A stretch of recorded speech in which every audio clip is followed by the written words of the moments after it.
본 방송에서 제공하는 투자 정보는 투자 판단에 대한 조언입니다.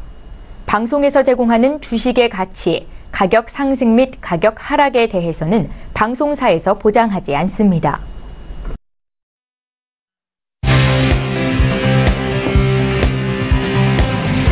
슈퍼스탁 발굴 프로젝트 글로벌 슈퍼스탁의 김민아입니다.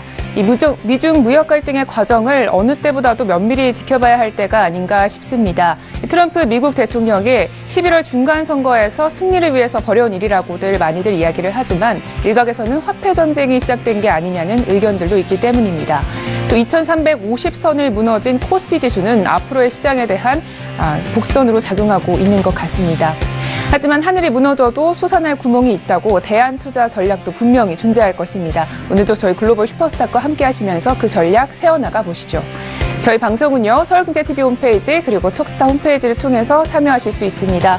cntv.co.kr, 톡스타.co.kr을 통해서 접속해 보시기 바랍니다. 참고로 본 방송에서 제공하고 있는 정보는 투자 판단에 대한 조언일 뿐 주식의 가치나 수익률을 보장하고 있지 않습니다. 저희 서울경제TV는 자본시장법을 준수하여 1:1 투자상담, 유사수신행위, 무인가 영업행위, 불법 대여계좌 홍보 및 가입 권유 등 모든 불법 사항들 엄중하게 금지하고 있습니다. 출발하기 이전에 시장 동향부터 살펴보고 가도록 하겠습니다. 네, 먼저 국내 증시부터 함께 살펴보도록 하겠습니다. 어제 1%가 넘게 빠졌는데요. 국내 선물 시장에서도 외국인이 매도세를 벌이고 있다고 합니다. 현재는요, 0.34% 빠지면서 2329선으로 흘러가고 있습니다. 네, 수급도 함께 체크해보도록 하겠습니다. 개인만 나홀로 매수세고요. 기관과 외국인이 또 다시 쌍끌이 매도 중입니다. 코스닥 지수도 함께 살펴보도록 하겠습니다. 역시 흘러내리고 있습니다. 0.66% 내리면서 820선을 유지하고 있습니다. 네, 수급 동향 살펴보시죠. 개인이 나홀로 매수세고요. 기관과 외국인이 각각 매도 중입니다. 네, 현재 저희 국내 시장에서는요, 사우디아라비아가 신흥국 지수의 편입이 예상이 되면서 앞으로 투자 자금이 조금 더 빠져나갈 수 있다는 부분 꼭 유념하시기 바랍니다. 네, 바로 이어서 해외 선물 시장도 체크해 보도록 하겠습니다. 먼저 나스닥 지수입니다. 나스닥 지수는 0.04% 소폭 빠지면서 7,234선으로 흘러가고 있습니다. 네, 이어서 S&P 500 지수도 함께 보도록 하겠습니다. 0.1% 오르면서 2,755선으로 유지하고 있습니다. 네, 바로 이어서 달러 인덱스 지수입니다. 현재 조금 빠졌는데요. 지금 현재 조금 오르고 있습니다. 0.06% 오르면서 94선으로 유지되고 있고요. 달러 인덱스가 연일 강세를 이어가면서 금값은 소폭 하락을 했었는데 현재는 0.02% 오르면서 1270선을 유지하고 있습니다. 네, 바로 해서 크루드 오일도 함께 살펴보도록 하겠습니다. 22일 날 오펙 회의가 예상되어 있는 지금 현재 계속해서 65에서 66선을 유지하고 있습니다. 네, 바로 이어서 중국 증시도 함께 살펴보도록 하겠습니다. 중국 증시는요, 먼저 상해 종합 지수입니다. 1.37% 빠지면서 2,875선에서 마감했습니다. 네, 바로 이어서 항생 지수입니다. 역시나 1.35% 빠졌는데요. 29,200선에서 마감했습니다. 네, 마지막으로 암호화폐 시대도 함께 살펴보도록 하겠습니다. 네, 먼저 비트코인은요, 계속해서 700만 원대에서 거래 중입니다. 이외에 다른 코인들은 계속해서 보합권을 유지하고 있는 부분 확인이 됐고요. 네, 다른 코인들도 함께 살펴보시죠. 퀀텀과 리플, 네오, 스텔라룸의 비트코인 캐시 모두 보합권을 유지하고 있습니다. 네, 마지막으로 거래량도 체크하고 가도록 하겠습니다. 어제와 변함이 없는 모습입니다. 1위에는 역시 이오스가 있고요. 2위에는 트론, 3위에는 비트코인, 4위 이더리움, 5위에는 에이다입니다. 이오스 같은 경우에는요, 현재 10일 동안에 계속해서 11,000원대를 유지하고 있습니다.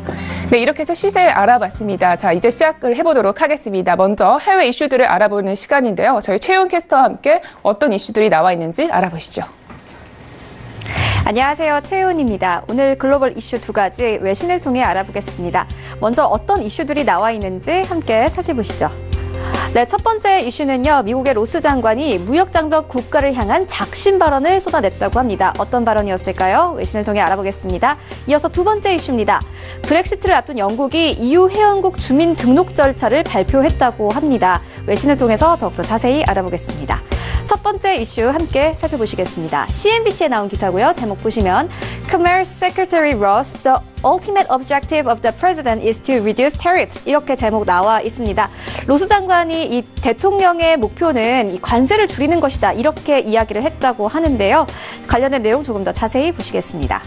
네, 현재 CNBC에서는요, 로스 미 상무부 장관이 관세와 비관세 부분에서 거대한 무역 장벽을 가진 나라들이 있다. 우리는 이들에게 더욱더 고통스러운 환경을 조성해야 한다라고 말했다라고 현재 전해지고 있습니다. 아마 중국을 향한 발언이었겠죠. 조금 더 자세히 살펴보시겠습니다. 네, 현재 이 CNBC 기사에서는요, 대통령의 목표는 관세를 줄이고 또 무역 장벽을 최소화하고 미국 기업들이 전 세계에서 동일하게 경쟁하는 것을 목표로 한다. 이렇게 설명을 하고 있습니다. 조금 이따가 전문가들과 다시 이야기 나눠보도록 할 테고요. 두 번째 이슈 이어서 브리핑해드립니다. 두 번째 제목은요. UK unveils post-Brexit EU citizen settlement scheme 이렇게 제목 나와 있습니다. 영국이 브렉시트 이전에 EU 시민 정착 계획을 선보였다. 이렇게 설명을 하고 있습니다. 네, 조금 더 자세히 보시겠습니다. 현재 이 가디언지에서는요. 현재 가디언지에서는 영국 정부 측에서 현재 영국 정부가 브렉시트를 앞두고 올해 가을부터 자국 내 거주 중인 EU 회원국 주민 등록 절차를 시작한다. 신청자는 신원과 영국 내 거주 사실을 증명해야 하며 형사 재판에서 유죄 판결을 받은 이력이 없어야 한다라고 조건을 덧붙였다고 합니다. 자세한 내용 조금 더 자세히 보시겠습니다. 네, 영국 측에서는요, 현재 이렇게 이야기를 했다고 합니다. 우리는 그들이 머물길 원하고 또 절차를 쉽게 만들 것이다. 이렇게 설명을 했다고 하는데요. 앞으로 경제에 미칠 영향들 함께 살펴보도록 하겠습니다. 네, 이제 본격적으로 글로벌 슈퍼스탁 출발해 보도록 하겠습니다. 저희 금요일 글로벌 이슈 앤 가이드를 책임지시고 계시는 저희 윤진 멘토님 스튜디오에 모셨습니다. 인사 나눠볼게요. 안녕하세요. 안녕하세요. 네, 반갑습니다. 네. 자, 함께 이제 이슈를 분석을 해볼 텐데요. 일단 첫 번째 기사의 제목이 굉장히 의미심장합니다. 이 윌버 로스 미국 상무부 장관이 어떤 발언을 한 건가요? 사실 그냥 이 제목 그대로라고 얘기를 드릴 수 있을 것 같습니다. 이제 21일 중국 비롯해서 주요 국가의 통상 갈등이 최근에 좀 빚어졌는데, 이 부분에 대해서 이제 우리가 해야 할 일은 관세와 비관세 모두 거대한 무역 장벽을 가진 나라들에 대해서 고통스러운 환경을 조성하는 것이다라고 했는데, 이제 여기서 중요한 거는 관세와 비관세에 대한 부분이 아니고요. 정확히 말하면은 보호무역주의를 본인들과 똑같이 보복 조치를 하든지 아니면은 기존에 원래 보호무역주의를 치고 있든지 이런 국가들에 대해서 충분히 좀 무역에 있어서 압박을 취해야 한다라는 의견으로 보실 수가 있고요. 근데 이렇게 좀 과격한 표현을 쓴 걸로 볼 때 이 보호무역주의를 깨뜨릴 정도로 확실하게 압박을 끝내야 된다라고 좀 표현을 한 걸로 보입니다. 근데 이제 지금 윌버 로스 상무장관 같은 경우에는 과거 이제 로스차일드 뱅크, 지금은 이제 없는데 이제 과거의 로스차일드 뱅크 출신인데, 이분이 사실 미중 무역 회담에서 오히려 문우신 장관보다 조금 더 역할이 크지 않을까라는 부분을 좀 기대를 했던 부분이었습니다. 근데 오히려 윌버 로스 상무장관이 굉장히 예상보다 좀 과격파 쪽의 성격을 띈으로써 굉장히 좀 단적인 면모를 나타냈고요. 그다음에 저번에 지금 2차 추진됐었던 미중 무역회담 때 굉장히 좀 생각보다 진전이 있었어요. 1차 무역회담 때는 그래도 이거 언제 진행되나 싶었는데 2차 때 그래도 그때 류오 총리가 방미 들어가면서 그때 어느 정도 좀 타협점이 일어났고 트럼프랑도 좀 좋게 끝나나 싶었는데, 문제는 3차가 이제 윌버 로스 상무장관이 방중하는 상태였죠. 근데 그때 미리 사전 회담을 가서 얘기를 어느 정도 끝내고 그 다음에 윌버 로스 장관이 날아갔음에도 사실 그때 3차 때 거의 1차의 안건보다 더 후퇴하는 수준으로 정미 관계가 굉장히 안 좋아졌습니다. 사실 그때 기준으로 해서 윌버 로스 상무장관의 어떤 성격이 좀 드러난 게 아닌가 싶었는데, 지금 이번에 얘기한 걸로 좀 본격적으로 윌버 로스 상무장관이 좀 중국에 대해서 굉장히 좀 강한 조치를 취할 것으로 보여집니다. 네, 인물에 따라서도 결과가 굉장히 달라지는군요. 그렇다면 이 윌버 로스 장관이 앞으로의 미중 전쟁에서 좀 예측하고 있는 방향은 어떻게 될까요? 일단 얘기를 할 때 이쪽에서 지금 장벽을 제거하는 게 유지하는 것보다 고통스럽도록 만들겠다라고 얘기를 했는데, 어떻게 방금 앞에 문장보다 더 공격적인 멘트입니다. 지금 장벽을 유지한다는 건 한마디로 보호무역주의를 기존에 실행을 하던 중국에 대해서 사실 언급하는 부분이고요. 중국이 기존의 보호무역주의를 이중적으로 좀 활용하면서 기존에 WTO 제소를 한 걸 보면은 오히려 무역전쟁에 대해서 미국의 역할이 굉장히 좀 불합리하다라는 얘기로 표현을 했는데, 사실 지금 WTO 참여국들 중에서 중국이 보호무역주의를 가장 좀 세게 실행을 하고 있고 외국의 침입을 어떻게 보면 공산주의라는 정책을 이용해서 좀 이득을 취하고 있다라고 보여지는 게 미국 입장에서는 맞습니다. 그러다 보니까 이 장벽을 좀 확실하게 깨뜨리도록 만드는 게 지금 미국의 역할이다. 그래서 이걸 유지하는 게 더 고통스럽도록 만들겠다라는 의견으로 보시면 될 것 같고요.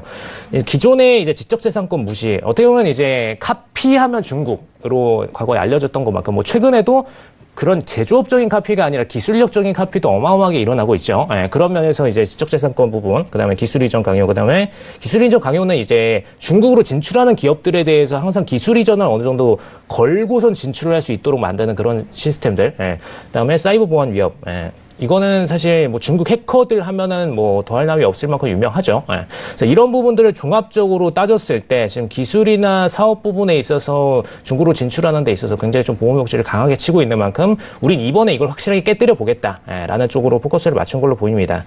일단 리버로스 상무장관 쪽에서는 이제 대통령의 목적까지 좀 언급을 했는데 이제 관세를 줄이고 무역 장벽까지 깨뜨리는 게 지금 기업들한테 평평한 운동장을 만들어주는 것이다 라고 얘기를 했습니다. 한마디로 말하자면 지금의 중국과 미국 쪽으로 들어가 있는 기업들 간의 밸류 차이를 확실하게 보호무역주의를 깨뜨려줬을 때 미국 기업들이 상대적으로 우위를 차지할 수 있을 것이다라는 부분을 어느 정도 예감하고 있는 부분이다라고 보시면 될 것 같습니다. 네, 알겠습니다. 자, 그런데 사실 이번 이 미중 무역 전쟁에서요, 이 윌버로스 장관의 말을 듣는 게 굉장히 낯설었습니다. 이 윌버로스 장관은 지금 중국에 대해서 좀 적대적인 시선을 가지고 있는 걸까요? 네, 그 방금 앞에 말씀드린 이제 미국에 있어서 기업들에게 평평한 운동장을 제공하는 게 마지막 단계다, 목표의 게임의 마지막 단계다라고 얘기를 했었는데, 뭐 게임의 마지막 단계면 최근에 또 저희 마블의 영화죠. 어벤져스에서 나왔던 또 대사기도 합니다.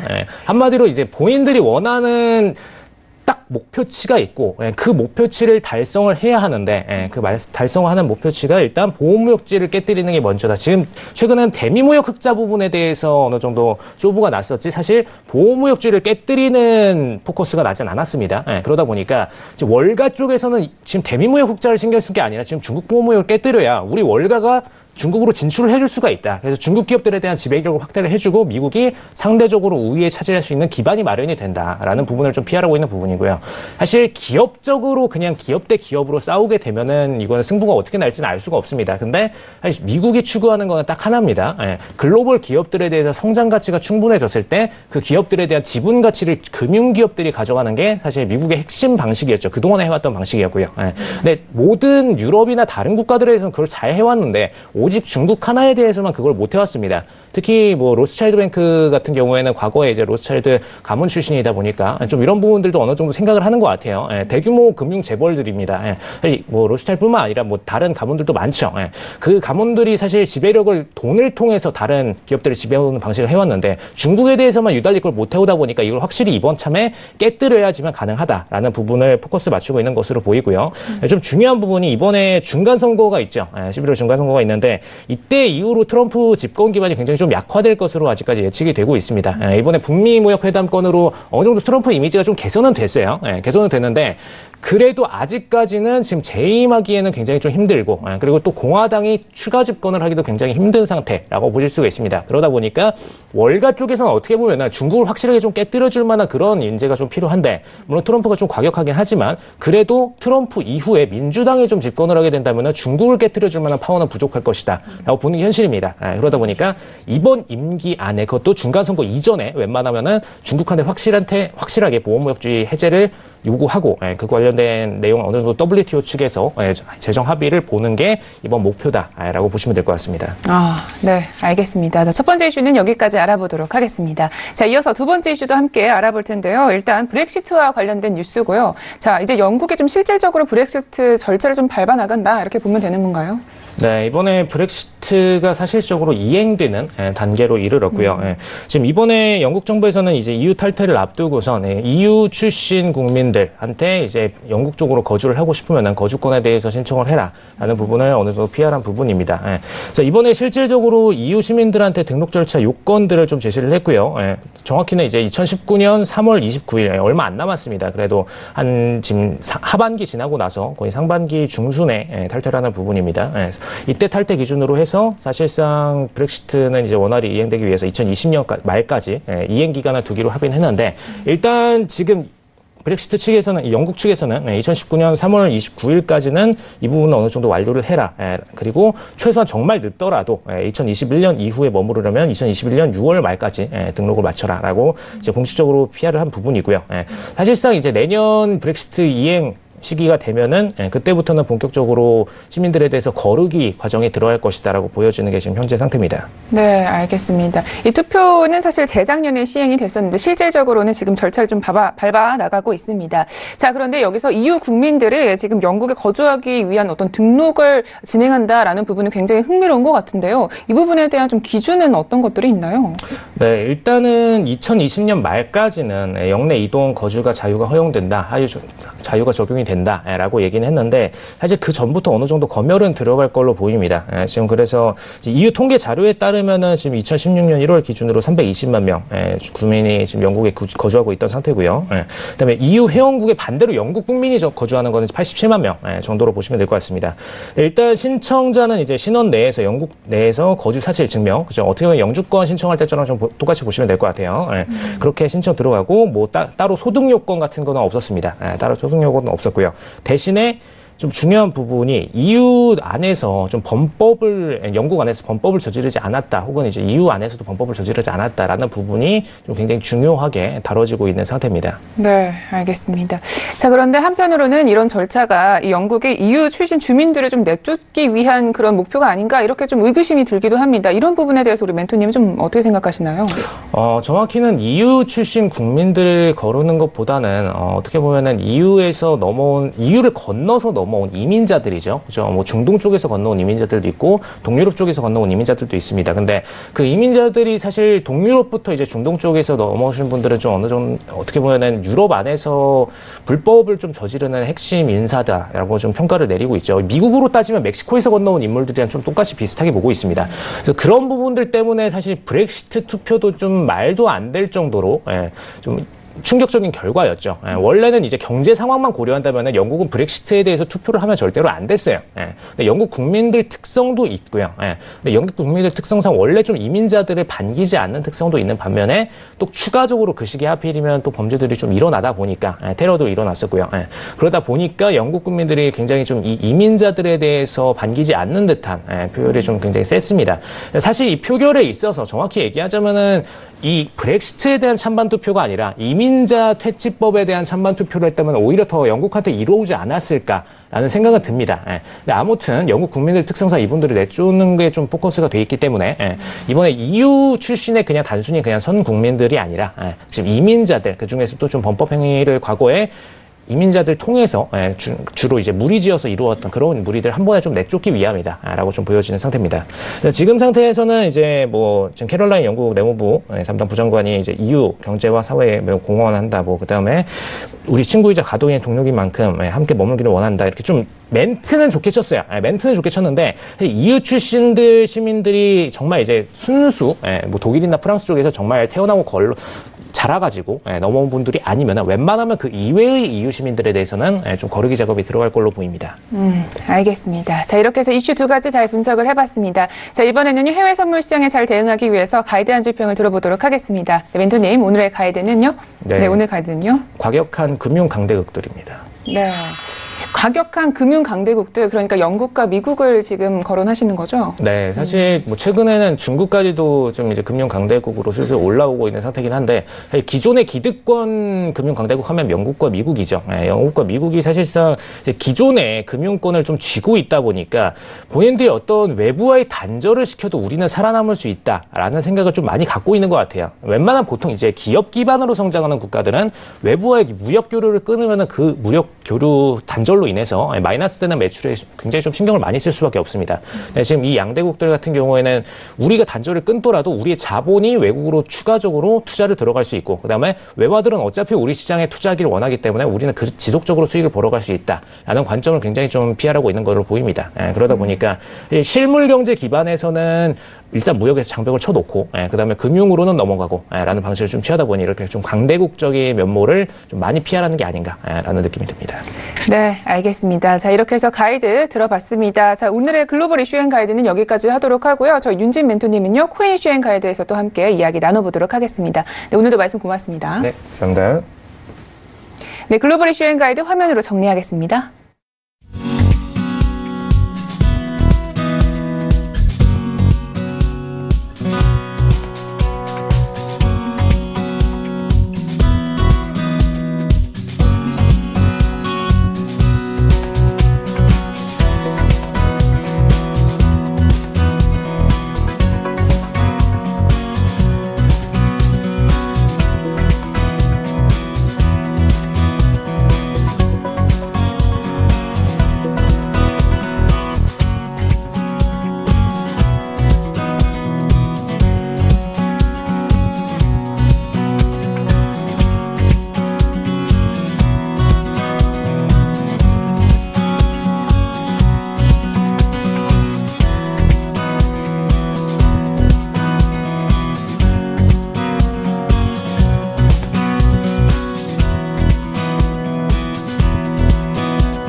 슈퍼스탁을 찾아가는 여정에서 여러분의 가이드가 되어드리는 글로벌 슈퍼스탁, 이번에는 차이나 이슈행 가이드 시간으로 돌아왔습니다. 중국 시황 이야기 그리고 유망투자 종목에 대해서 소개를 들으실 수 있습니다. 자, 먼저 오늘은 어떤 이슈들을 살펴볼지 화면으로 만나보고 가겠습니다.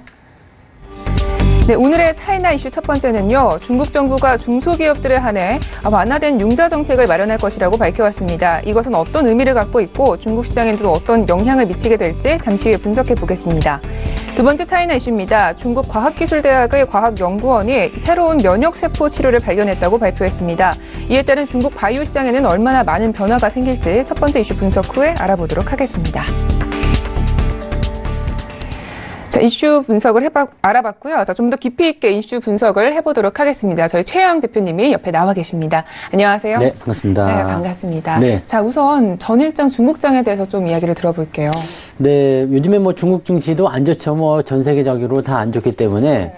안 좋습니다. 안 좋은데 그저께 같은 경우가 이제 3% 넘게 주가가 좀 하락을 했고요. 그다음에 그저께네요. 그다음에 그저께 같은 경우가 이제 양봉이 한번 나왔죠. 그리고 어제 다시 내려오는 모습으로 분위기가 뭐 좋아지는 것처럼 하다가 이제 좋지 않게 마무리가 좀 되는 모습이라서 아마도 추가적인 하락이 나오지 않겠는가라고 생각되고 있고요. 제가 뭐 스튜디오 오기 전에 이제 그 중국 그 네티즌이라고 하잖아요. 이렇게 투자자들의 어떤 그런 동향을 좀 살펴봤는데, 네, 오늘도 그렇게 네, 썩 좋아하는 분위기는 아니었던 걸로 보고 있습니다. 네. 네, 알겠습니다. 자, 언제 좀 반등이 나올지 좀 기다려봐야 될 것 같은데요. 자, 본격적으로 첫 번째 이슈 분석을 해보도록 하겠습니다. 자, 먼저 어떤 뉴스인지 먼저 소개 좀 들어볼게요. 네, 첫 번째는 이제 그 중소기업들의 융자 정책을 재검토를 하겠다라는 얘기입니다. 뭐 그동안 이제 중소기업들에 대한 어떤 지원책이 미비했다. 또 뭐 중소기업들이 융자, 대출을 받기가 굉장히 어렵다라는 그런 문제가 제기가 되면서 이제 뭐 국무원 쪽에서 이제 그 간부회를 열었겠죠. 이제 리커창 총리가 간부회를 열어가지고 중소기업에 왜 이렇게 대출받기 어려우냐, 대출받는 것을 좀 다시 한번 해줘라. 그런 식으로 이제 얘기가 된 것 같아요. 그러니까 융자 정책을 다시 한번 재검토하는 상황이 좀 벌어지게 됐고요. 그리고 뭐 일단 뭐 여러 가지 이야기들이 많이 있지만은 그냥 핵심은 이겁니다. 중소기업들에게 지금보다 더 많은 어떤 대출금을 좀 지원해 줄 수 있도록 해주고, 그 다음에 그동안 융자를 담보해 준 거에 대한, 융자를 보내준 거에 대한 담보를 국가에서 약 80% 정도를 보장해줘라. 뭐 그런 식이죠. 그러니까 말 그대로 그냥 있는 그대로만 한다라면 중소기업들에게 대출을 좀 안정적으로 더 많이 공급해줘라. 중소기업 육성을 좀 하는데 힘을 써라. 뭐 그런 정도의 뉴스라고 좀 보시면 될 것 같습니다. 네. 이 중소기업의 융자가 융자가 완화된다는 것은 그러면 시장에 좀 어떤 의미가 있을까요? 이제 뭐 중소기업의 융자가 완화된다는 것은 이제 중소기업 지원을 많이 해주겠다는 얘기거든요. 뭐 이런 건 이제 뭐 두 가지 정도로 한번 생각해 볼 수 있을 것 같아요. 첫 번째가 이제 중국 현재가 양호한 시장 환경을 조성하고 있다. 그러니까 쉽게 예를 들어본다라면 대기업과 중소기업 두 가지가 있다라면 사실 대기업은 뭐 우리도 그냥 처음 투자하시는 분들이 우량주니까라고 생각하면서 투자하시는 것처럼 굉장히 안정적이라는 생각하죠. 즉 망하지 않는 기업. 중소기업은 위험하다라는 인식들이 많이 있습니다. 근데 중소기업에게 이런 그 리스크적인 부담감을 안고서도 이렇게 투자를 하게끔 만들어준다라는 것은 그만큼 시장이 안정적이라는 얘기죠. 보통 안정적인 시장 상황이 형성이 되게 되면 약간 리스크가 있더라도 고수익적인 부분으로 많이 그 투자를 하는 경향이 있습니다. 그래서 그런 부분들이 첫 번째라고 보시면 될 것 같고요. 두 번째는 이제 정책적으로 이제 중소기업들 육성하겠다라는 얘기가 되겠죠. 그러니까 뭐 앞서서 말씀드린 어떤 시장의 어떤 환경과도 같은 내용으로 보시면 될 것 같고요. 중소기업을 육성을 해야지만이 전체적으로 불만이 없습니다. 대기업만 이렇게 육성을 하고 막 키워주게 되면 중소기업들은 우리는 힘들다라고 하게 되면 여론이 나빠질 수 있겠죠. 그래서 중소기업들에 대한 어떤 육성 그런 부분과 중소기업을 육성한다는 것은 또 이제 어떤 서민들의 일자리라든지 또는 이제 서민들의 먹거리라든지 이런 부분들을 또 같이 살펴본다라는 어떤 인식을 주기 때문에 아마도 서민 안정이라든지 이런 쪽에서 뭐 정책적인 어떤 효과도 좀 노리고 있는 거라고 좀 생각해 볼 수 있겠습니다. 네, 알겠습니다. 이번 소식이 좀 중소기업에는 희소식일 수도 있겠네요. 자, 그런데 이 중국의 중소기업 육성 방침, 이 시장에는 좀 어떤 영향을 미치게 될까요? 이게 참 그 공교로운 게 네. 시장이 지금 보면 이제 대형주들의 어떤 순환이라고 해야 되나요? 지수가 빠지면서 지수 관련주, 대형주가 조정을 받고 있거든요. 이런 상황이 벌어지게 되면 상대적으로 이제 개별주들이 좀 강하게 나가게 되는데 이번 이 중소기업 육성 방침이라는 이 부분 자체가요, 개별주들에게 힘을 좀 실어주는 그런 상황이 좀 되는 거죠. 그래서 지수의 움직임과는 관계가 없는 개별들의 주가가 상승할 수 있는 부분을 좀 만들어줄 수도 있다. 이렇게 보시면 될 것 같고, 뭐 중소형주들 뭐 시가총액이 작기 때문에 그런 것들이 뭐 상한가를 가든 아니면 뭐 하한가를 가든 사실 지수에는 큰 영향이 없거든요. 그러니까 이런 부분들은 그 지수와 관계없이 시장과 관계없이 움직일 수 있는 어떤 개별주들에게 힘을 실어주는 그런 어떤 시장의 환경을 조성해주는 그런 영향을 좀 주겠다라고 보시면 되겠고요. 반대로 생각해 본다면 이제 개인 투자자들이 대형주들 좀 느리고 수익이 잘 안 나온다라고 생각하시면서 좀 투자를 꺼려하는 경우, 특히 요즘 같은 시장이 하락하는 상황에서는 그것도 좀 어렵거든요. 근데 지금처럼 이제 개별주라든지 또 소형주 쪽에 투자할 수 있는 어떤 기반을 좀 만들어나게 돼서 그런 쪽으로 이제 종목만 잘 선별하게 된다면 이제 시장과 관계없이 수익을 올릴 수 있는 그런 중요한 시기가 된 것 같다라고 말씀드릴 수 있겠습니다. 알겠습니다. 이 투자자분들에도 좀 기분이 좋은 소식이지 않을까 싶습니다. 자, 이렇게 해서 첫 번째 이슈 여기까지 알아보고요. 두 번째 이슈도 같이 알아보도록 하겠습니다. 자, 먼저 이슈 설명부터 좀 들어볼게요. 네, 중국 학자들이 발견했다라고 해서 파시엔이라고 해서 이제 발견했다라는 얘기가 되는데 치료 종양의 새로운 경로, 그러니까 새로운 어떤 방식을 통해서 세포 치료가 가능해진다라는 얘기를 했습니다. 그러니까 말이 뭐 중국말이 한자로 있어서 되게 어려운 부분이긴 합니다만 쉽게 얘기하면 그냥 새로운 치료 방법을 통해서 그동안 이제 힘들었었던 어떤 췌장, 간, 쓸개, 뭐 이런 쪽에서 어떤 암이라든지 혈액계 질환, 이런 쪽에서의 어떤 새로운 그 세포 치료의 방법이 만들어졌다는 얘기가 되겠습니다. 뭐 얘기를 좀 들어보면 이제 NK 세포라는 것이라고 하는데요. 이 면역 세포를 이제 그 사용을 해가지고 이제 그 종양을 치료하는 그런 쪽의 어떤 새로운 방법을 만들었다라고 되어 있고요. 가장 마지막에 보게 되면 이제 그 향후 10년 동안 암 면역 치료 약물 같은 경우가 약 60%의 암 말기 환자에게 사용하게 될 것이다. 그래서 뭐 일단 인류의 가장 큰 숙제가 또 암을 정복하는 부분이고 또 얼마 전에 이제 우리 국내 주식에서는 신라젠 같은 경우가 뭐 그런 그 팩사백이라는 제품을 통해서 막 그런 부분들이 그 암 치료에 대한 어떤 그 희망을 좀 줬었던, 그래서 주가가 많이 상승했던 그런 부분을 본다면 이런 부분들은 굉장히 좀 제약 바이오 업체 쪽에서 특히 이제 중국 내에 있는 기업들 중에서는 굉장히 좀 호재성 뉴스가 아니겠는가라고 좀 판단해 볼 수가 있겠습니다. 네. 알겠습니다. 자, 이 중국 바이오 기업들의 신약을 시장에서는 좀 큰 기회가 되지 않을까요? 일단 그렇죠. 앞서도 말씀드렸지만 인간의 수명을 늘리기 위한, 누구나도 이제 오래 살고 싶은 생각이 있죠. 네. 그러니까 사실 이제 100세 시대라고 하지만 이런 건강이 따라주지 않으면 재수 없으면 100살까지 산다라는 그런 이야기를 한단 말이에요. 네. 근데 재수 있게 100살까지 사시려면 사실 건강도 필요하고 돈도 필요한 부분이겠죠. 근데 돈이 많아도 건강이 안 따라주면은 뭐 다 안 되는 부분이니까요. 그래서 오랫동안 건강하게 살기 위한 부분들에 대한 연구는 계속되고 있는 부분이고요. 이제 불치병을 극복하기 위해서 연구를 계속해왔단 말이죠. 그러니까 사실적으로 보면 옛날에는 불치병을 생각했었던 뭐 호환마마 뭐 그런 것 굉장히 무서운 병이었지만 요즘에는 쳐주지도 않죠. 그러니까 그런 것들을 이제 극복하기 위한 약물 개발. 그리고 지금 현재 이렇게 신약에 대한 부분과 신기술 이런 것들은 시장에서 엄청난 어떤 폭발력 그리고 환영을 받을 수밖에 없죠. 자, 이제는 암은 감기밖에 안 된대. 뭐 암도 완치가 된대라는 부분들은 시장에서는 굉장히 큰 어떤 그 호재를 불러일으킬 수 있겠고요. 그런 것들을 연구한다. 그런 것들을 뭐 만들어서 판매한다라고 된다면 투자자들 입장에서는 이 기업 좋은 기업이야. 투자를 해야 되겠다는 생각. 그런 부분들이 생겨날 수밖에 없겠죠. 그래서 이렇게 신약을 개발하고 신기술을 개발하는 것은 기업들에게는 정말로 큰 기회가 될 수 있는 그런 중요한 요인이 되겠습니다. 네. 그런 날이 좀 하루빨리 왔으면 좋겠는데 자, 그렇다면 이 중국 바이오 업체들의 기술력은 좀 어느 정도 와 있는지가 궁금합니다. 네. 많이 발전하긴 했습니다. 근데 저는 이제 참고로 얘기하면 중국에서는 약을 안 사 먹습니다. 아직까지는 믿질 않고 있어서 그냥 이제 감기약도 잘 안 먹고요.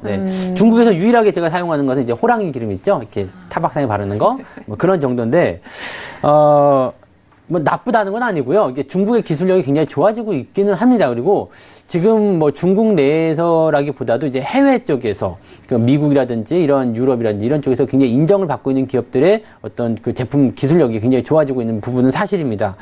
근데 이제 중국에서는 이제 두 가지 정도의 부분이 있어요. 그러니까 중국 그 전통 한의술이죠. 이제 그런 한약을 이용한 그런 어떤 상품 시장이 있고요. 양약을 개발하는 그런 부분들이 좀 있으면서 이 두 가지가 같이 성장을 하고 있는데 중국은 약간 특이하게도 자기네 그 전통 기술도 좀 많이 사랑을 하기도 합니다. 그래서 전통 의술을 사용하는 어떤 그런 제약 시장도 많이 발전하고 있고요. 또 신기술을 이용한 그런 제약 시장도 많이 성장을 하고 있습니다. 중요한 건 이제 인구겠죠, 인구. 역시 뭐 약이라는 것은 사람한테 사용을 하는 부분이기 때문에 중국에서 만약에 효과가 입증된 감기약, 이것만 먹으면 뭐 원래 감기라는 것은 병원에서 약을 먹으면 7일, 안 먹으면 일주일 걸리잖아요. 근데 이 약을 먹으면 3일 안에 낫는다라고 소문이 퍼지게 된다면 중국 사람이 다 사 먹겠죠.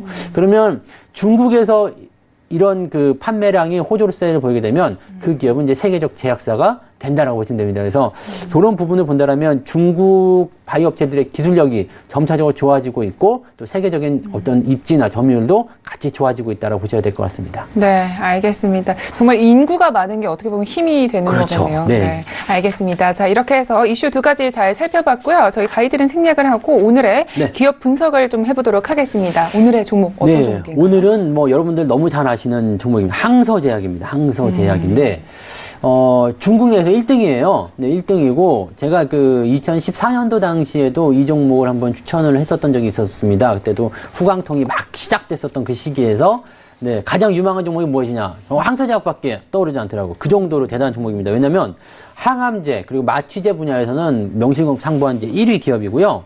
중국 제약사 중에서는 정말 최초로 우수 의약품 제조 및 품질 관리 기준인 GMP 인증을 획득한 기업이기도 합니다. 그래서 뭐 이런 품질이라든지 어떤 관리, 회사의 어떤 운영 그런 부분에서는 상당한 효과가 있는 부분이고요. 제가 2014년도에 이 항서제약을 그 매수 추천을 한번 했었던 이유가 뭐냐면 이게 중국에서는 사실 그 당시에 알려지지 않았었던 뉴스였는데 미국에서 먼저 뉴스가 나왔거든요. 그게 뭐냐면 그때 위암 3차 치료제로 이제 아파티닙을 출시한다라는 얘기. 그 당시에는 이제 막 임상이 끝나가고 막 그런 쪽으로 해서 미국과 조율할 그런 단계였어요. 근데 중국 쪽에 아직 뉴스가 나오지 않았어서 그 미국 뉴스를 역으로 추적해가지고 한번 들어갔다가 그 당시만 하더라도 가격대가 비싸지 않았습니다. 근데 그 이후로부터 계속 꾸준히 올라오는 것 같아요. 그런 거 보면 이런 신약이라든지 이런 암 치료에 대한 부분들에 대한 기술력 발전 그리고 이 기업 자체가 가지고 있던 시장 점유율, 성장력이 굉장히 큰 것 같아요. 그리고 중국도 고령화 시대가 빠르게 시작이 되고 있죠. 그래서 앞으로 뭐 고령화 시대 소득 증가에 따른 가장 큰 수혜주로 부각될 수 있겠고요. 신약과 복제약을 계속적으로 시장에 출시하고 있기 때문에 이런 부분들은 빠른 실적 증가로 연결되고 있습니다. 이번 1분기 실적을 봤더니 매출액은 22%, 순이익은 17%나 증가를 하는 모습이 나타났습니다. 네, 알겠습니다. 매출액을 보니까 꼭 눈여겨봐야 할 기업인 것 같은데 자, 그렇다면 기술적 분석을 통해서 또 매수가를 알아보도록 하겠습니다. 네, 차트를 보게 되시면 이제 2014년도경부터 해서 계속 성장한 것을 이제 확인되고 있습니다. 2014년도에 이제 22원 정도였는데요. 그게 이제 2015년도, 17년도 지나가면서 뭐 30위안, 40위안 넘어가다가 지금은 가격대가 70위안대까지 올라가 있습니다. 너무 많이 오른 게 아닌가라는 생각이 좀 들 수도 있겠는데요. 지금 현재 시점에서 보면은 이런 중국 시장의 전체적인 분위기하고 이런 제약업이라는 따로 떨어지는 부분, 그리고 지금 여기에서 뉴스에서 나오는 것처럼 이런 부분들이 제약업종들에게 전체적으로 좀 분위기를 진행해주게 된다면 아직까지는 그래도 매력이 있는 그런 단계다라고 보시면 될 것 같아요. 그래서 일단은 뭐 예전처럼 이렇게 뭐 2배 이상, 3배 이상 가는 그런 형태의 어떤 기대 수익을 예상할 수는 없겠지만은 현재 매수 가격대가 오늘 가격대가 약간 하락해서 시작했네요. 그래서 77.1위안 정도 나와 있는데 요 정도 77위안 정도 현재가 정도 수준 나쁘지 않을 것 같고요. 대체 손절 라인 가격대는 조금 짧게 잡으셔야 될 것 같아요. 그래서 74위안 정도로 이탈하게 되면 손절 라인을 잡아주시면 좋겠습니다. 목표 주가는요. 일단은 추세 자체가 직전 고점을 넘어가는 흐름이 나타납니다. 그러면 또 신고가에 대한 흐름인데요. 이렇게 되면 하나의 봉우리가 더 만들어지기 때문에 거의 90위안 정도 수준까지는 일단 단기적인 목표로 제시를 해드릴 수 있을 것 같습니다. 네, 알겠습니다. 자, 이렇게 해서 항서제약에 대해서 이야기를 들어봤습니다. 오늘 차이나 이슈 앤 가이드는 여기까지 하도록 하겠습니다. 오늘도 말씀 고맙습니다. 네, 고맙습니다. 네, 차이나 이슈 앤 가이드 정리하고 돌아오겠습니다.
암호화폐와 관련된 엄선된 정보들만 드리고 있는 저희 글로벌 슈퍼스탁의 자랑 시간이죠. 코인 이슈 앤 가이드 시간으로 돌아왔습니다. 먼저 어떤 이슈들이 나와 있는지 만나보고 가겠습니다. 네, 첫 번째 코인 이슈입니다. 아데나 프리드먼 나스닥 CEO가 암호화폐 공개와 관련해 부정적 시각을 내놓았습니다. 어떤 발언으로 시장을 긴장케 하고 있는지, 또 나스닥과 암호화폐와의 관계는 앞으로 어떻게 나아가게 될지 잠시 후에 살펴보겠습니다. 두 번째 이슈입니다. 빗썸의 해킹 사태로 암호화폐 거래소들의 보안 문제가 연일 화제가 되고 있는데요. 한 리서치 업체에서는 조사한 결과 바이낸스와 후오비가 가장 안전한 것으로 나타났습니다. 이와 관련한 소식 첫 번째 이슈 알아본 후에 윤진 멘토님과 얘기 나눠보겠습니다. 네, 이어서 첫 번째 이슈를 먼저 알아보도록 하겠습니다. 먼저 어떤 뉴스인지 좀 소개부터 들어보도록 하겠습니다. 네, 사실 이 미국의 양대 거래소 CEO죠. 네, 이제 아데나 프리먼 이제 나스닥 CEO, 그리고 지난 5월에는 저희 커닝햄 CEO, 그죠? 네, 스테이시 커닝햄 CEO가 NISE 쪽의 CEO로 취임을 했었습니다. 근데 사실 이 거래소 양대 거래소인데 이분들의 CEO가 전부 다 여성이에요. 네, 그래가지고 이제 여성으로서 좀 금융의 프라이드를 가지셔도 될 것 같습니다. 그래서 이분들이 좀 중요한 게 이제 기존에는 어떻게 보면 금융시장 같은 경우에는 남자들의 영역이었다 보니까 굉장히 CEO들이 전부 다 계속 남자가 되어 왔었고 이분들의 어떤 문화가 있었어요. 예, 근데 최근에 좀 여성들로 바뀌고 나서 문화가 좀 변동되지 않을까라는 부분이 좀 금융시장에 제시되는 부분이고요. 특히 이 4차 산업이 변경되는 이 와중에 여성 CEO들이 어떻게 대응할지 부분이 굉장히 좀 기존의 대응과는 다를 것이다라는 관점이 큽니다. 예, 그래서 좀 그 부분에 대해서 얘기를 한 건데, 아데나 CEO 같은 경우는 이제 ICO 쪽을 본격적으로 공격을 했습니다. 그래서 ICO에 대해서 좀 부정적인 입장을 내놨는데 이제 공격한 부분의 이유가 있죠. 예, 기존에 사실 IPO 시장 같은 경우에서는 이제 기업의 회계적인 분석부터 재무적인 부분, 그리고 성장 가능성, 그리고 기술, 모든 부분을 전부 다 거래소 쪽에 오픈을 하고 평가를 받은 다음에 상장이 일어나는 구조로 일어났었기 때문에 사실상 이 IPO를 진행하던 거래소 관점에서는 ICO가 굉장히 눈에 꼬일 수가 있어요. 왜냐하면 초기 시장에서 형성되는 과정에서 정보 공개가 기업적인 부분도 굉장히 좀 약하고요. 어떻게 보면은 그리고 일방적으로 기업에서 내놓는 자료 중심으로 보다 보니까 이 ICO를 평가하는 기준이 좀 애매모호하다라고 평가할 수도 있습니다. 뿐만 아니라 사실 나스닥이나 NYSE 같은 경우에는 국가적인 SEC의 보안법을 받는 그런 구조로 이제 이루어져 있기 때문에 사실상 IPO되는 기업들에 대해서 평가가 공신력이 있죠. 근데 사실 최근에 거래소들을 보시면은 뭐 대형 거래소는 그래도 괜찮은데 중소형 거래소 같은 경우에는 토큰들에 대한 심사까지도 좀 애매하게 최근에 빗썸도 한번 그 팝체인에 대해서 한번 욕을 먹은 적이 있었죠. 그런 것처럼 이 코인들에 대한 평가가 좀 애매하게 된 다음에 상장되는 경우가 있습니다. 심지어 지금 빗썸에서 상장이 추진됐었던 팝체인 같은 경우는 빗썸에서 추진이 안 됐었음에도 다른 국가들에서 추진이 됐었죠. 그래서 이런 모습을 볼 때 사실 ICO 되는 코인들에 대해서는 좀 심사가 더 엄격하게 필요하다라고 주장하는 부분입니다. 네, 알겠습니다. 자, 그런데 얼마 전에 사실 이 나스닥이 암호화폐 선물에 대해서 좀 관심이 있다라는 이슈가 있었거든요. 그럼 이번 뉴스는 좀 부정적인 이슈인 건가요? 네, 사실 이제 ICO에 있어서 ICO를 할 때는 이제 암호화폐는 크라우딩 펀드, 크라우딩 펀드를 형태로 판매가 되는데 기업은 주주에게 의결권을 부정하고 그다음에 배당권까지도 이제 전부 다 지입을 하죠. 그런데 이제 암호화폐 같은 경우에는 이제 블록체인 네트워크, 그다음에 플랫폼, 그리고 서비스에 대해서도 접근 권한이랑 사용법까지 전부 다 약속을 받는데 사실 이 블록체인 네트워크 플랫폼 같은 경우에는 소비자들한테는 좀 필요가 없는 부분이긴 합니다. 그러다 보니까 이 사용권에 대해서 약속을 받는다는 것은 크게 의미가 없고요. 사실 이 투자자로서 이 상품에 대해서 투자 가치가 있는지 없는지에 대한 평가를 좀 투명하게 할 수 있는 게 중요하죠. 그러다 보니까 이런 부분에 있어서 ICO를 하는 업체들의 계획이 좀 추상적이고 내부적으로 모든 자료들을 다 오픈하지 않는, 어떻게 보면 좀 포장된 자료 위주로만 오픈을 한다라는 부분을 좀 피해를 한 거고요. 그다음에 ICO를 진행하는 팀에 대해서는 투자자가 정보가 충분히 공유될 수 있도록 진행해야 된다라는 면에서 좀 기업들한테 오픈을 제대로 들어가서 사실 증권 업체들처럼 확실하게 투명하게 진행이 되면은 나스닥 측에서도 어느 정도 밀어줄 수 있다라는 부분을 피하는 걸로 보입니다. 네, 그러니까 이 ICO 되는 기업들의 정보가 IPO 되는 기업들처럼 투명해야 된다 이런 말을 하는 거죠. 네네. 일단 이제 앞으로 이제 나스닥과 암호화폐 관계가 좀 굉장히 중요한 부분인데 사실 암호화폐에 있어서 좀 기존의 ICO를 하는 방식이 굉장히 좀 편리했어요. 어떻게 보면은 사실 3차 코인들이 상장할 때도 그랬고 뭐 지금의 3차 코인들을 굉장히 좀 많은 정보들을 오픈한 상태입니다. 어느 정도 투명하게 오픈을 했고 지금 메인 거래소들이죠. 어떻게 보면은 뭐 비트렉스나 뭐 후오비 혹은 뭐 업비트 이런 친구들에서 거래하는 코인들 같은 경우에는 그래도 많이 다 오픈을 해놓고 거래하는 상태인데, 근데 이 신규 코인들 중에서도 사실상 좀 중소위 거래소들에 오픈하는 코인들, 이 친구들 같은 경우에는 아예 정보가 거의 없는 상태로 오픈되는 경우도 있습니다. 그리고 그냥 본인들이 진행하던 사업이 있다, 그리고 우리는 이 사업과 연계를 하고 있다라는 부분 정도만 PR을 해서 오픈하는 경우가 있죠. 그러다 보니까 사실 이 프리머 CEO 같은 경우에는 이 ICO 이후에 암호화폐 거래나 디지털 자산에 대해서 좀 긍정적인 평가를 할 수가 없다라고 PR하는 부분이고요.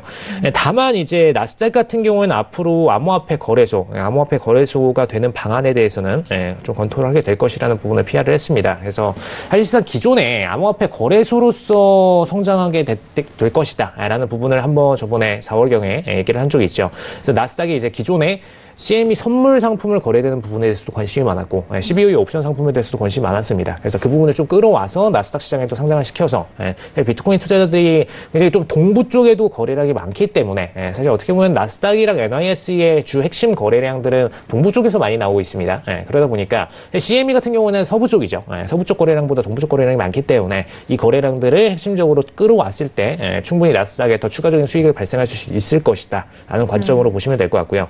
근데 이 CEO라는 얘기에서도 보실 수가 있듯이 사실상 이 CEO라는 위치가 어떻게 보면 NYSE나 나스닥 전부 다 좀 기업적인 면모가 강하죠. 우리나라 같은 경우에는 이 한국거래소 같은 경우 코스피나 뭐 이런 친구들이 좀 기관적인 면모가 강하고요. 어떻게 보면 거의 국가기관 수준이 아닌가라고 좀 평가가 되는 반면에 NYSE나 나스닥 같은 경우는 굉장히 매출액에 있어서 관심도가 높습니다. 그러다 보니까 앞으로 비트코인을 통해서 상품을 만들고 출시를 하고 여기서 추가적으로 수익을 내고 그다음에 ICO 과정에 대해서도 IPO처럼 엄격한 좀 심사 과정을 거치면서 이 상품들에 대한 신뢰도를 올렸을 때 본인들이 가져갈 수 있는 어떤 신뢰도를 기반으로 매출이 늘어날 것이다 라고 좀 평가하는 부분으로 보시면 될 것 같습니다. 네, 알겠습니다. ICO가 좀 투명해지면 투자자들 입장에서도 안정적인 환경이 좀 조성이 될 것 같은데요. 자, 그러면 앞으로 이 나스닥과 암호화폐 관계는 좀 어떻게 될까요?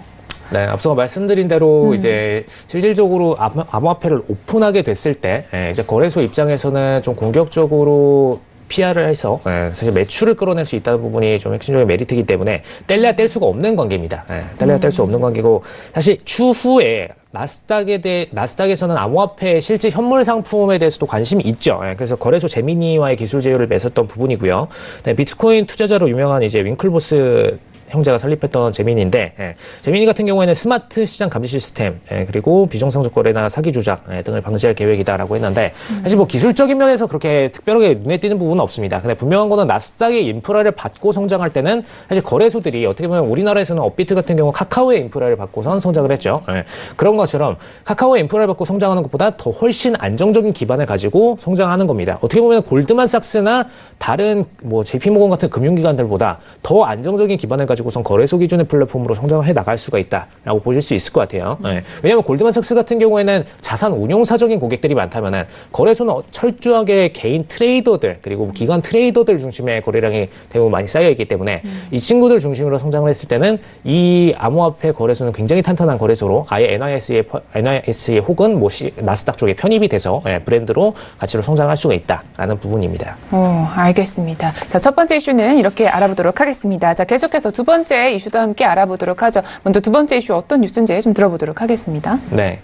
일단 해킹이 안 되었던 업체들에 대해서 좀 평가를 한 건데, 지금 기존의 CCN 그리고 이제 이쪽 바이낸스 후오비에 대해서 평가를 좀 내린 부분이라고 보시면 될 것 같습니다. CCN은 이제 본인들이 평가 업체다라고 해서 나타난 업체들인데 이제 기존의 코인 업체들 중에서 최근에 좀 빗썸 사태가 있었다 보니까 이런 부분을 좀 적극적으로 PR을 하게 되고 사실 기존에 평가 내렸던 부분까지도 이제 많이 좀 수면 위로 올라와서 이슈화가 되고 있다라고 보시면 될 것 같습니다. 자, 이 중에서 이제 제미니 아까 방금 말씀드렸던 나스닥이 인수했던 제미니 그리고 비트렉스, 크라켄, 비트맥스 그리고 중국계죠. 바이낸스 후오비 그리고 한국에서는 업비트 코빗 사실 두 개 들어가 있습니다. 지금 이슈 토픽에서는 중국계 거래소들만 이렇게 토픽으로 나와 있는데 일단 업비트랑 코빗도 추가적으로 해킹 사례가 없었던 기업으로 꼽은 상태고요.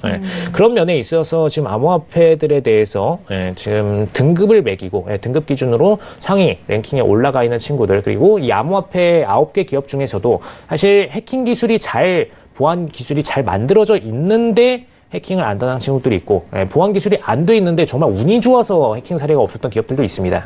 그러다 보니까 그 등급에 대해서도 매기는 추가적인 레벨링이 들어왔다라고 보시면 될 것 같습니다. 네. 그런데 이번 이 해킹 사태 때문에 거래소 내에서 좀 경쟁이 있을 것 같은데 현재 글로벌 거래소들의 이 지각 변동은 좀 어떤 상태인가요? 네, 일단 최근에 거래소를 보시면은 일단 1위는 일본의 비트플라이어죠. 사실 최근에 좀 급성장으로 상방으로 올라왔었습니다. 지금 거래 대금이 중국과 뭐 미국, 뭐 그다음에 일본 이렇게 한미 중 이렇게 좀 다 비교를 했을 때 전체 거래소 거래량 중에서 지금 엔화가 압도적으로 높죠. 왜냐하면 중국은 일단 위안화에 대한 거래를 좀 막았기 때문에 실질적으로 위안화 거래량들이 굉장히 좀 크게 나타나지 않고 있고요. 그다음에 최근에 들어서 미국 거래량들이 많이 줄어들고 엔화 거래량들이 좀 급증을 한 상태입니다. 상대적으로 보자면은 급증을 했다는 표현보다는 오히려 미국 거래량들이 줄었다는 표현이 맞을 것 같아요. 그래서 좀 거래량들이 엔화 중심으로 많이 몰려 있다 보니까 일본의 비트플라이어가 굉장히 좀 주목을 받는 상태였다라고 좀 보시면 될 것 같고요. 네. 이 기존에 해킹 사고가 난 적은 없지만 기준에 들지는 못했었습니다. 그러다 보니까 이제 9곳 중에서 거래량이 가장 높은 거래소인 2위는 이제 또 바이낸스로 순위가 올라왔고요. 그다음에 그 4위로는 뭐 후오비, 그다음에 크라켄은 15위. 앞서서 말씀드렸던 이제 해킹을 안 당했던 거래소들이죠.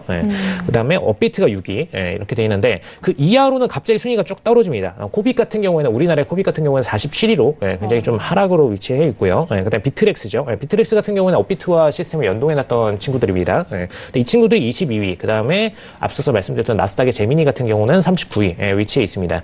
사실 지금 나스닥이 제미니를 인수한 건을 볼 때도 보면은 지금 상위 거래 업체들이 중요한 게 아니라 기술력 기반으로 좀 잘 크고 있는지 부분이 굉장히 좀 중요한 상태라고 보시면 될 것 같습니다. 그래서 추후 성장 업체들을 보자면은 기존의 업체들이 결국에는 해킹 기술이 높아짐에 따라서 하나하나 공격을 당할 수밖에 없어요. 그러다 보니까 보안 기술에 있어서 좀 높은 등급을 받지 못하는 업체들은 지금 상위권에 위치해 있더라도 빗썸이 공격당해서 순위가 내려가는 것처럼 추후 공격당해서 순위가 내려갈 가능성이 있다라는 부분이 있습니다.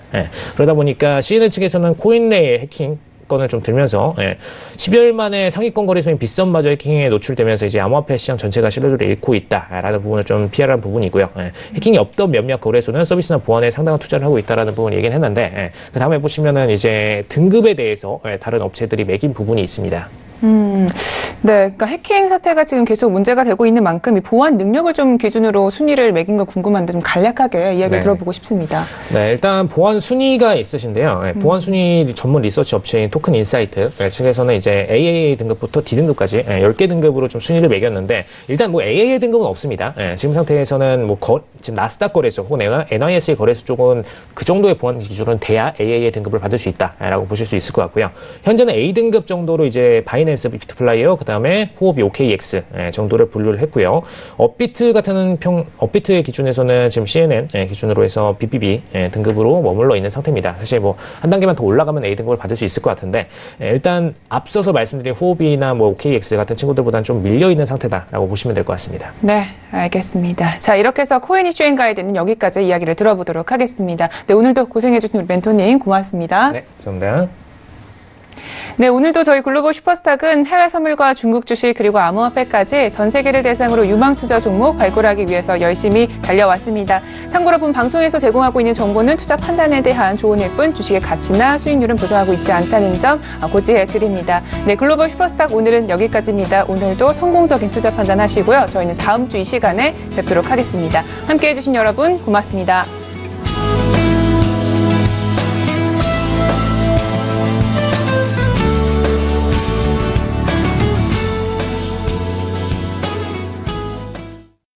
본 방송에서 제공하는 투자 정보는 투자 판단에 대한 조언입니다. 방송에서 제공하는 주식의 가치, 가격 상승 및 가격 하락에 대해서는 방송사에서 보장하지 않습니다.